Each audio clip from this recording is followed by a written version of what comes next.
Good evening. This is CTV News for Wednesday, February 10th. I'm Rochelle Metzger. And I'm Sonia Shrivastava. Thank you for joining us tonight. The parents of a Montgomery County police officer killed by a suspected drunk driver urged the passage of Noah's Law in memory of their fallen son. Patricia Vallone has more on the story from Annapolis.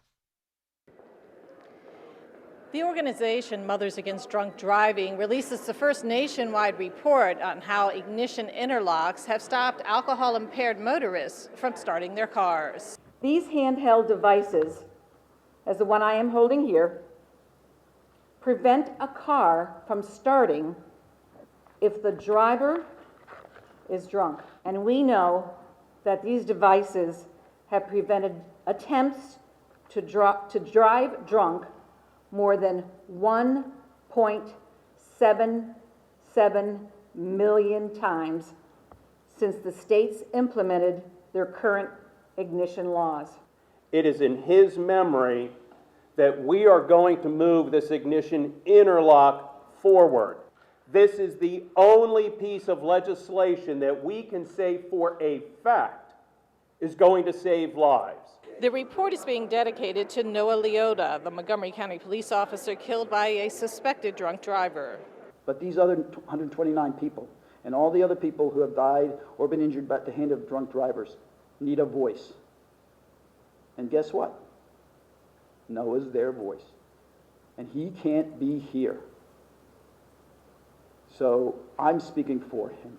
Now, to date, 25 states have passed an ignition interlock law. From Annapolis, Patricia Vallone, CTV News. According to Matt, Arizona and West Virginia have seen a 40 to 50% drop in drunken driving fatalities since implementing ignition interlock systems. Maryland legislative leaders and Attorney General Brian Frosch announced a series of bills to promote gun safety. The package includes banning deadly weapons on college campuses, preventing those on the terrorist watch list from purchasing guns, and keeping guns out of the hands of domestic violence abusers. I have 14 grandchildren.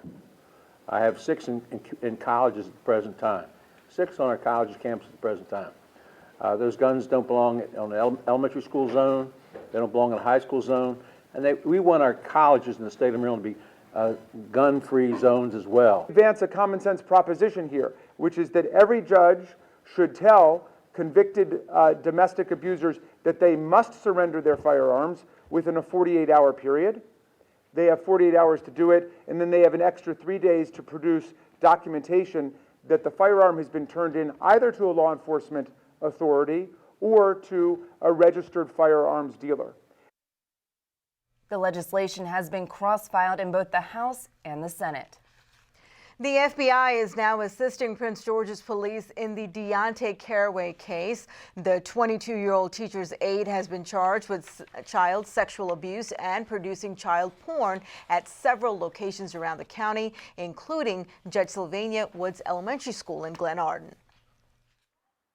We have been receiving lots of phone calls, our child vulnerable adult abuse unit, as well as our tip line. We've received about 20 calls to our tip line in reference to this investigation, and we are working now as far as moving forward. We're working with the FBI. TV News has obtained Caraway's charging documents, which detail the alleged acts, some of which took place in a school bathroom. Now, police have recovered 40 videos, and so far there are at least 10 known victims. We have also learned that the principal at Judge Sylvania Woods Elementary School has been placed on administrative leave. Anyone who has information about the case or a possible victim is encouraged to call authorities at 1-800-CALL-FBI, or you can also reach a Prince George's County detective at 301-772-4930, and that number again is 301-772-4930. Well, the Deontay Caraway case is a nightmare scenario for parents, and despite your best efforts, your children could fall prey to abusers. Our Gina Barty joins us now with some advice on this very sensitive subject. And it really is a sensitive subject, and it's a subject that a lot of family members don't like to talk about, but it's a subject that we hear too often about. And the American Academy of Pediatrics has some great tips that they want all parents to be aware of. They want the parents parents to know that most offenders are known to their children. They may be family members, relatives, friends, teachers, coaches, babysitters, and other people in positions of authority. They also want people to know, parents to know, that most children that are susceptible to sexual abuse often have obedient, compliant, and respectful personalities. So I think it's just really critical that you know your child's personality.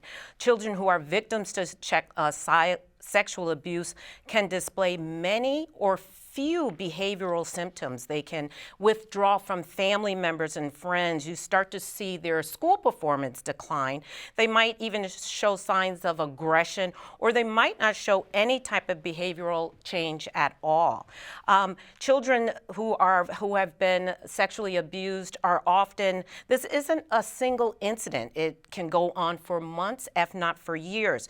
And the most critical one that I think a lot of people tend to ignore or tend to downplay is that teach your children about the correct word for their genitalia, so they can speak about it, so they're known about it, and that they feel comfortable about it.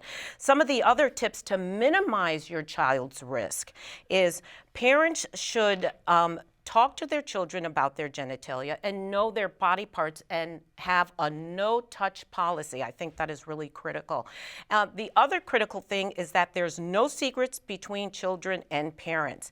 And parents should be aware of adults who offer special gifts, special outings, and special events. The other, and one of the most critical things, I think, is that create an environment where your child feels comfortable speaking to you about any issue, especially about being touched. And I think those are some really good tips and critical tips. Yeah, and I mean, in this, the Caraway case, we certainly saw that it was the uncle who saw the cell phone, saw the nude photo, then took it to authorities. Yeah. And if that would not have happened, can you, I mean, this is, to me, is mind-boggling to me that it took that long for this case to come forward. And just like you said, the cell phone, these kids are using so many electronic gadgets. Right. And here we go again. It's so important to kind of check what your children are looking at on the internet, going through their cell phones. My policy in my house is if I'm paying for it, it's mine until you start paying for it. All right, great tips. Thank you very much, Thank Gina. you. Thank you very much, Gina. And you are watching CTV News. I'm Sonia Shrivastava. And I'm Rochelle Metzger.